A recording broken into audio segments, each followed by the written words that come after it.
Today on the We Invested podcast, we have April Crossley, and she is the founder and CEO of Lazy Girl REI and the Crossley Property Group. April, how are you doing today? I'm great. Thanks for having me. I appreciate it. Yes, ma'am. Thank you so much for joining. And before we get started, would you mind letting the people know where they can find you on social media and the internet and everywhere else? Sure. Yeah, I have a YouTube channel. My YouTube channel is April Crossley. My Instagram is April Crossley, same thing. And I have a group on Facebook called RVREI that people can join. That's awesome. That's awesome. So let's just jump right into it and kind of start from the top. Um, where are you from and where did you grow up? I'm from Pennsylvania. I grew up a little bit, no one really knows where Reading, Pennsylvania is. So I just say north of Philadelphia, about an hour and a half north of Philadelphia. And that's where most of my business occurs. I'm doing some business in other states, but most of my business occurs in Pennsylvania where I grew up. That's awesome. And so, how did growing up in Pennsylvania impact your outlook on success in life? Oh, that's a great question. I don't know if it has much to do with growing up in Pennsylvania. I grew up in a family with a very poor wealth mindset that did not like wealthy people and did not like people who were successful. And so when I first started in real estate, wouldn't say I had a very successful wealth kind of positive mindset. I had to overcome a lot of hurdles. When I learned about real estate investing and wanted to get into it, I really had to surround myself with a lot of people who were very positive and had like a wealth growing success mindset. I kind of just stumbled upon real estate investing. I wanted to be the CEO of a hospital. My parents were both just very driven individuals in their jobs, but they had jobs. So I thought, you got a job, went to college, got a great job, retired when you were 65, and that was your life, and that's what you did, and then you enjoyed life after 65. So I kind of fed into that story like everyone else until I picked up a book on real estate. So I kind of had that two role models that were very driven and worked very hard, and that's definitely one of the things it takes to achieve success. So despite the mindset part, I'm thankful for the drive. For sure. No, and I Yeah. understand that completely. But, so you mentioned that you picked up a real estate book and kind of learned about real estate that way. So when you found out that you didn't have to work until you were 65 and you could start enjoying life a little earlier, what was that moment like for you? Pretty crazy. My husband and I actually started buying rentals and achieving financial freedom, and we decided to go snowbird in Arizona over the winter. We did that for like 3 winters in a row. And then last year we were like, well, instead of just doing it in the winter, let's just do it for an entire year. So, I'm in my 40s, and we sold our house, got in an RV, and traveled the United States full time for an entire year and just lived on the road. And most everyone we met was like, wow, you're so lucky to do this at your age because you can still hike and go see things. And most people don't get the opportunity to do this till they're retired at like 65 or 70. And I've seen so many people say, I'm going to retire at like 65 and then I'm going to go travel and see everything. And they retire and then they die like 6 months later, a year later, and they never do it.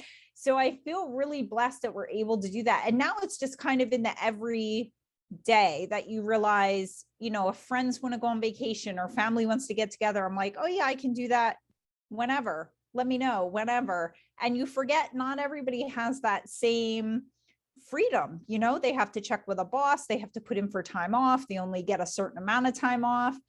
And for us, we're like, yeah, whenever, that'll work. Let us know. You just have that flexibility when you're financially free. It's really nice. It's really nice. So I would say when I retired from my full-time healthcare job when I was 35, but then I was working like 10 times harder trying to run my own business. So I would probably say it took me till I was like 40 that I started seeing the freedom side of financial freedom. Yeah. For sure. And so, when you made that transition from, working in healthcare or having a 9 to 5 to working for yourself, how was that moment for you? Was it intimidating? You know, it sounds like you put in maybe twice the work that you did when you were working your 9 to 5. So how was that transition for you? It was tough. It was tough. Everybody talks about it like it's a glorious moment, and it is, but it's very scary. You know, when you go to your boss and you're like, I'm never coming back. And I worked in healthcare, so I had to sit for my boards and take exams and get licensed. And I gave up all of that. There's no going back once you give that up. That's like my college education, everything just kind of went towards that life. So it was very scary. And then I feel like when you leave your full-time job and you work for yourself, no one really prepares you for the importance of like finding other people out there that are like you, that own their own businesses and want to be entrepreneurial. So I kind of went through like a little bit of a depression, I think, probably for the first year, because I lost all my friends, like all my friends. And even if you don't work a full-time job and you're just entrepreneurial, as you grow, you're going to outgrow most the people in your circle, and you have to find other people at another level. So I find myself, I've kind of gone through that a few times since leaving my job, but it was scary and kind of lonely, a little depressing, exciting because you can make your own schedule, but it's kind of like freedom. No one else makes my schedule. But if you've ever read the book Atomic Habits, or I'm reading that books right like, now. oh, it's a great book. That book's so awesome. Best book I read last year. You really have to have good habits and a good schedule in place and be strict with yourself. So you don't have a boss. You're just like, I could wake up at 10 and work till 4 if I want. You really can't. Like, you still have to work a lot until you kind of build and work into that financial freedom. And I'm just very driven in general. So still to this day, I like to work. I like to build. I like to grow things. No, that's Yeah. awesome. That's awesome. And so, you know, when you were getting started in business, which we'll get to the specific businesses a little later on, but Yeah. when did you have that breakout moment to where you knew, like, okay, I can really do this. Like, I can really run my own companies and be on my own. I don't need a job. Like, I really made it, or, you know, had that moment. Yeah, I think we started flipping houses in 2004, but we weren't doing it full time or with any intention of me leaving my job. And then we started flipping more and more regularly. And I was pretty prepared. I was doing it basically full time, like making a full time salary at it for like 3 years in a row before I left my job. So I knew financially I would be prepared. But then once I was in it on my own, I was doing everything on my own and just running my own business. And I honestly almost quit a couple times. And one time just had a serious conversation with a friend. And I was like, this is way harder than working a job. I'm just quitting. Like, I'm done. I can't do real estate anymore. I'm going to go be a secretary or something.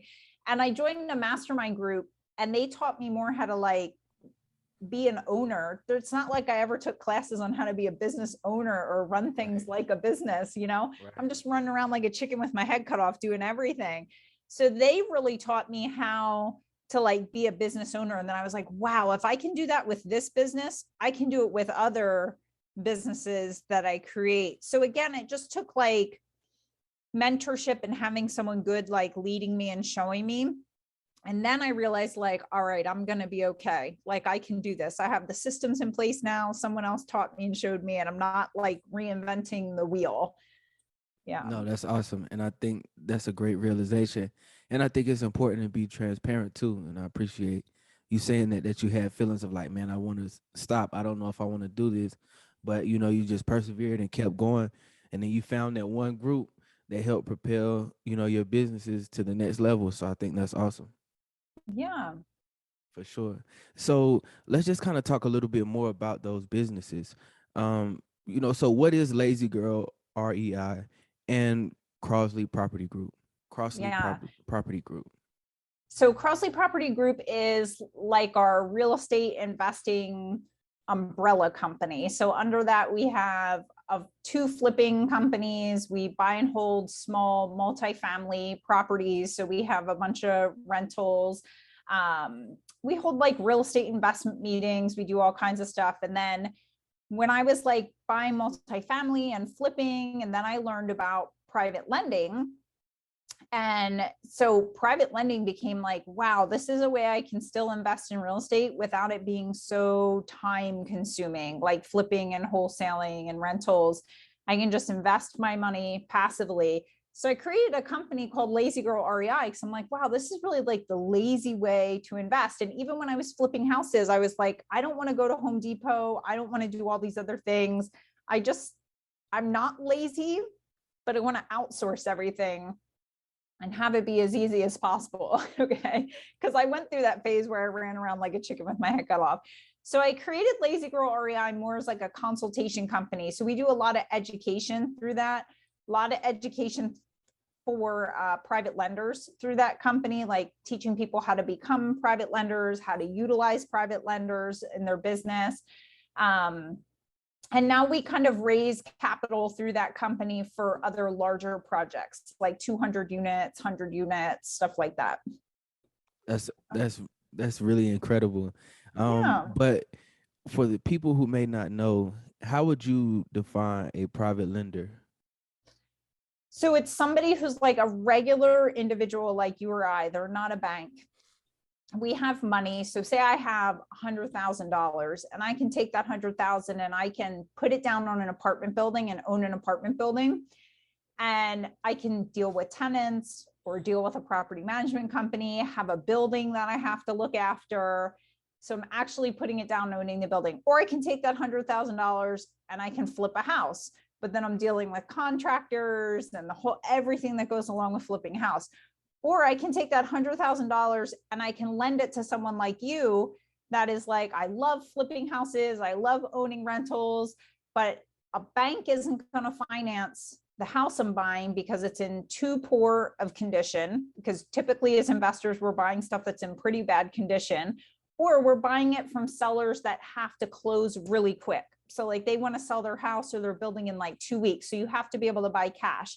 So someone that needs funds and doesn't have time to wait on a bank and is buying a house that doesn't qualify for bank financing will come to me, someone as a private lender, and say, hey, can you loan me $100,000 for 6 months? I'm going to buy this house, fix it up, resell it, and then I'm going to pay you a return.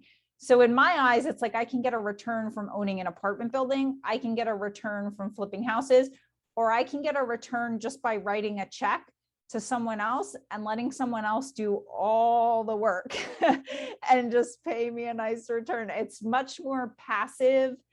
A lot of my private lenders, we still utilize private lenders. So we do private lending, we utilize funds. A lot of my private lenders are like pharmacists, physicians, business owners, other business owners, just people who are retired that want a better return they're getting in the stock market, or people with old retirement accounts that they want them to perform better. And these people do not have time, or they don't have the desire to own real estate. A lot of my private lenders are like, you do that part, you do the work. Just come to me when you need the money. I don't want to look for the deal. I don't want to work with the contractor. I don't want to do all the things. I just want to write the checks and I want you to pay me interest. So it works out really well. For sure. So if a person is it possible for a person to become a private lender with you and your company? And if so, how could they go about doing it?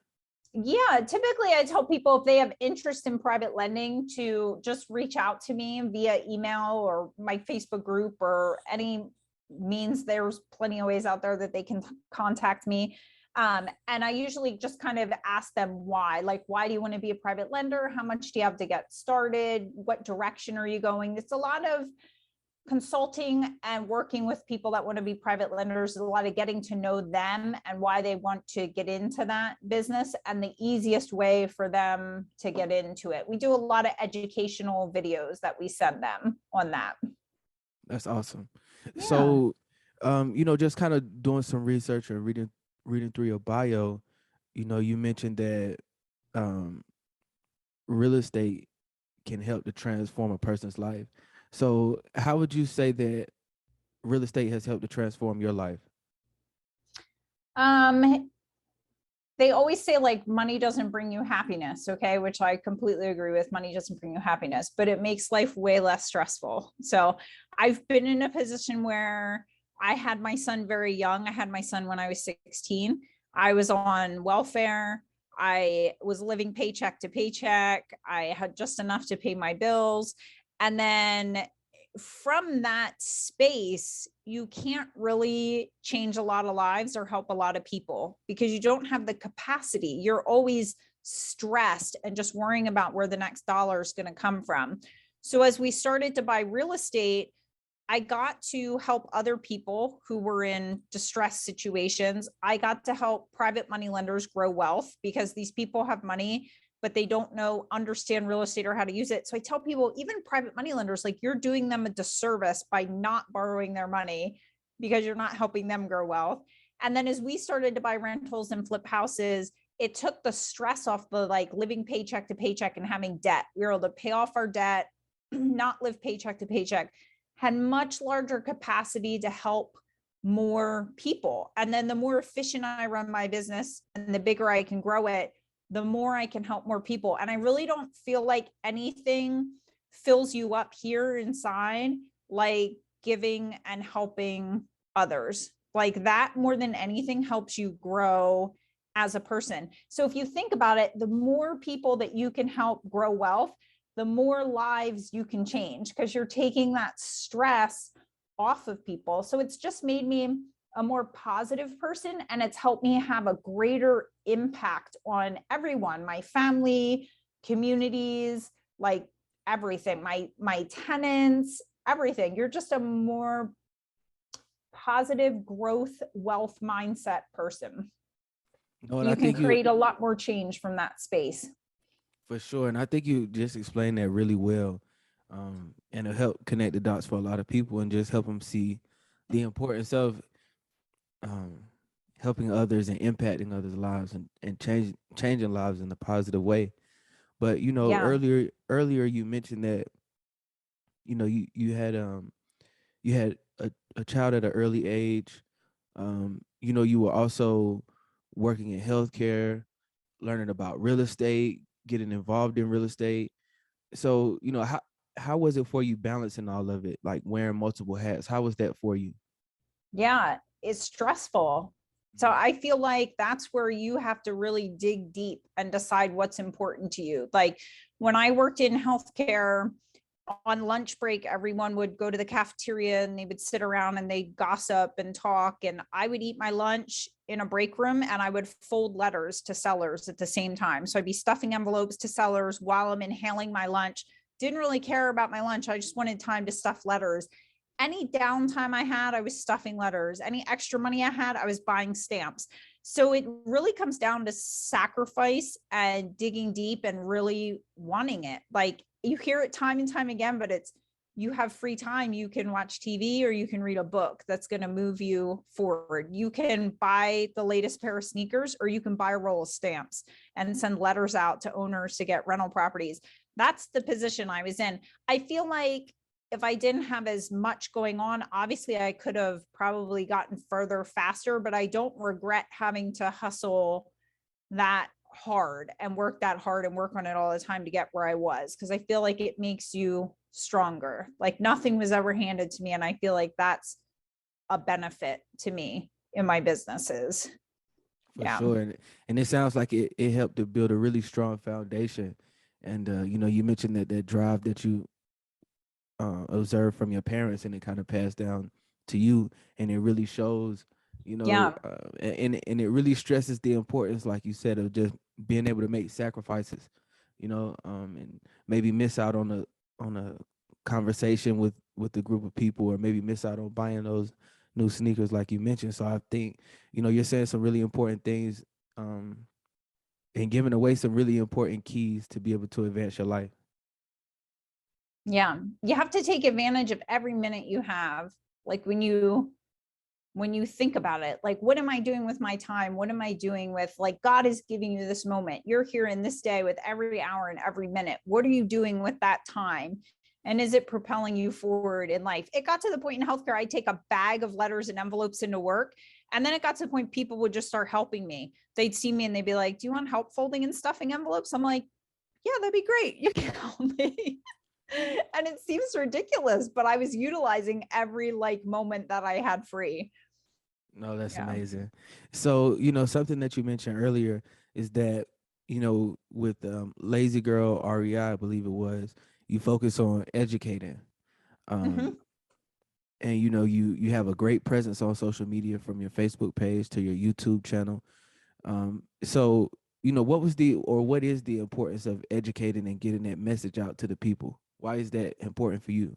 Yeah, it's super important. And I actually started my YouTube channel. I knew nothing about YouTube. I just started it to be helpful and help other people.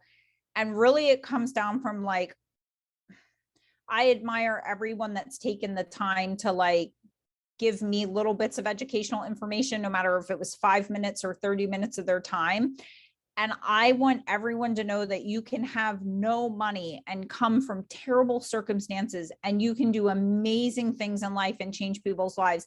And for me, real estate helped get me there. So I want other people, I want to do the same for other people. I don't want them to have the stress of like debt and living paycheck to paycheck. And I don't want other people to have that. And if they have it, I want to help them out of it. So I started just educating people for free on YouTube, which then people started asking me to coach. So then I started coaching, and it really is, it all goes back to, I have this tagline I use on everything: grow wealth, change lives. If I can help 5 people grow wealth and change their lives, they're going to help like 25 more people grow wealth and change lives. And it's just like a huge ripple effect. And everybody's helping to change someone else's life. So it really is just, I want to help raise everybody up as much as I can. That's Yeah. amazing.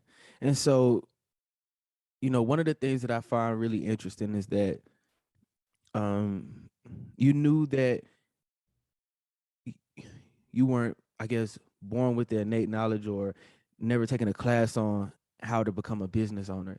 So, you were self-aware, you understood your weakness at the time, and then you went and got educated on it, and it helped you become a better business owner, a stronger person, and just understand the importance of systems and um, procedures and policies and having those in place. But I guess another thing that I wanted to kind of ask you about is, what is the importance of having a team, and how did you focus on building your team? Mm. Super important, because I was trying to do everything by myself, and you can't grow that way at all. You can't grow. So I think in the beginning, you want to know everything and do everything. And it takes a little time to find what you're really good at. What are your strengths and what are you terrible at? So to find and grow my team, people think, I have some people that go out and they want to pick out their team members right away. And they're like, here's my team. I was never like that. For me, it was slow transition over time. I would take one thing that I hated doing and I would find someone to do it. So like first it was bookkeeping. Like when you're flipping, you have a bunch of rentals, you have a ton of bills coming in. I hated bookkeeping. So I met someone that was really good at Excel and loved QuickBooks and liked to do that. I outsourced that. Then I hated wholesaling. So I teamed up with a wholesaler, and then I was flipping and she was doing my wholesale deals. So for me, it was kind of like a slow transition, but I think it's really important when you're building a team to do it as it's necessary. Don't have people in your team unnecessarily. It has to be necessary. They have to be a good fit. So at one point, my one team member, I went to her and said, do you like this part of your job? Like what you're doing? And she's like, I absolutely hate it. I hate it. And I'm like, okay, then we need to find someone else to do that. You can't have someone in a position just to fill a position. You have to ask them, do you like this? Do you enjoy it? Or would you rather transition to something else? And you want to have people on your team who are nothing like you. No one on my team is like me. I mean, they're driven and they're good people and they have great core values, but they all think differently and they're all really good at different things that are all the things I'm terrible at. Yeah. No, I think that's an incredible piece of advice. Like, not trying to make somebody fit into a certain position, like to ask them what they like, because I guess a lot of people don't really do that, or I think that's probably the first time I heard somebody say that. So that's something that I valuable that I take away from that. Yeah. Yeah, for sure. But what would you say are some of the roadblocks or lessons that you've learned throughout your career as an entrepreneur? Yeah, I feel like most of my roadblocks had to do with myself, just not being able to think bigger. And I couldn't think bigger because I wasn't around the right people. You can't, you get real comfortable in your circle at every level that you go to. So even like in my market, I was doing really good in my market. I had a meetup group is very successful, but I got too comfortable, like being everybody's go-to person. I started to become the smartest person in the room, but I was super comfortable there and it was terrible for me. I spent way too much time there, way too much time. So I think it's really important that you're not holding yourself back like that. Like even if you think you can think big, you'd be surprised when you get in rooms with bigger thinkers. You're like, wow, I'm not doing anything compared to these people. People always say to me, like, how are you so humble? You don't really like talk a lot about what you do and you're so humble. I'm like, I'm humble because you should see what the people are doing that I'm sitting in rooms with, like the mastermind groups I'm in and the rooms I'm in. Those people, they're blowing me away with what they're doing. So I regret not having a coach, a mentor, or a mastermind group through the entire time I was doing business. I'll never go without one again. No, that's a great quote. I'm gonna actually have to use that quote, like to think bigger. And that's like the first time, like I'm really enjoying this interview, man, because that's the first time I heard I've asked that question like 100 times. But just Yeah. to hear an open and honest answer, like, man, I think most of my roadblocks came from me not being able to think bigger. And that Yeah. just shows, like, I don't know, the mindset and the importance of like you said, just being around those people that inspire you and that motivate you and help you realize, like, man, I could take it up to another level. Like, even if you Yeah. feel like, man, I did a great job, I made it here, I can still go up a step higher. Yeah. Anytime you meet people that you're like, wow, I couldn't imagine even being in a room with them. Like, I'm so not deserving of that. I'm not on their level. Figure out how to get in the rooms that they're in. Figure out how to get in the rooms they're in. It's so uncomfortable. Like I sit at tables now, I'm like, I can't believe I'm in this room. Like I feel like I'm undeserving of being there, but I'm learning so much. And Right. I do see where I add value, but I'm excited to be there. It's super uncomfortable, but it's exciting. No, that's awesome. That's awesome. So, how do you define success as an entrepreneur? Oh, that's a great question. This has probably massively changed for me over the past year. So, I think success is when you are at peace with how your life is and that you, I don't want to say happy. People try and take twist that word happy. We're not all going to wake up every day like we're so shiny and we're so happy, but that in your life you're at a place where you have so much peace that you approach everything with love, whether it's a difficult situation or a happy situation, or that you can stand back and approach every situation with love because you have so much peace in your life. I don't think success is a number. I don't think it takes 1,000 units. I know people that have 10 houses that are successful and happy and living their best life ever. So it comes from in here to feeling in here for sure. What would you say is the most important reason for your success? Hmm. I the most important reason. That's a great question.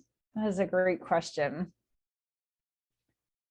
Um, I would say because I just keep pushing forward. I don't want to say I'm dissatisfied, but I always feel like there's more I can do and more people I can take care of. As crazy as that sounds, like I think about, I want to make sure me and my husband and my son are taken care of and we have no worry. And then I'm like, okay, and outside of that, I need to take care of my husband's family and the rest of my family, make sure they never have any worry. And then outside of that, I'm like, oh my gosh, there's like children that are homeless and people throughout the world that are starving and this and that, and it just snowballs for me.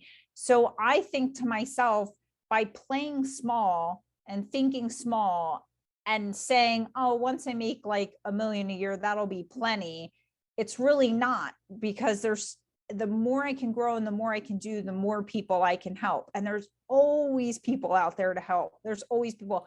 So that's what drives me really, is like, God's given me this gift and ability to be driven and have success. And I need to use that in a positive way to impact the rest of the world and help more people. Yeah. How would you like for people to remember you and your companies? Yeah, I think that's just it. Impact, that I had an impact. Like when I think about like dying, it may sound strange, but I'm like not afraid to die. Like I could die tomorrow and I'm not afraid to die. I think I've helped so many people and have already changed so many lives that I would hope people would carry that forward. That's what I want my legacy to be, is that people are just carrying that forward and having a positive impact on other people's lives. I just want to be remembered as having a huge impact on people's lives. What does the future of Lazy Girl, REI, and Crossley Property Group look like to you? Yeah. So Lazy Girl REI, we are kind of in a growing phase. We're just trying to reach more students, more people. We're coaching a lot more than we ever were before. Crossley Property Group, we're trying to buy bigger. So we've been working on some mobile home parks, and I want to do more impact investing with Crossley Property Group. So I really want to one day build like an affordable senior housing community. Rents have become very unaffordable. Housing has become very unaffordable. And that's just something I have on my heart to do. So I want to become more picky about the projects I put my time into. I want them to be projects that have impact and mean something. I don't want to just buy 100 units just to buy 100 units. I'd rather invest in a low-income community or build a senior housing community or do something that's going to have more of a positive impact. April, thank you so much for your time today. You're welcome. Man, this has been an incredible interview, and you've definitely dropped a lot of gems. And I'm really excited to go back and listen to this and like see what else I learned and take from it. But before I let you go, at the end of every podcast, we like to play a question game where I ask you 3 questions. So if you're willing to play, I'll go ahead and ask. Sure, go ahead. Sure. So question number 1, where's your favorite place to travel? Oh man, I just came back from a year of traveling. So I love Arizona and Utah. Why Arizona and Utah? Arizona, just the weather. It's where I love to be in the winter because I love the weather there in the winter, not in the summer, only in the winter. Utah, I love to hike. And just every day you can take a different hike and it's all jaw-dropping and beautiful. So I love it there.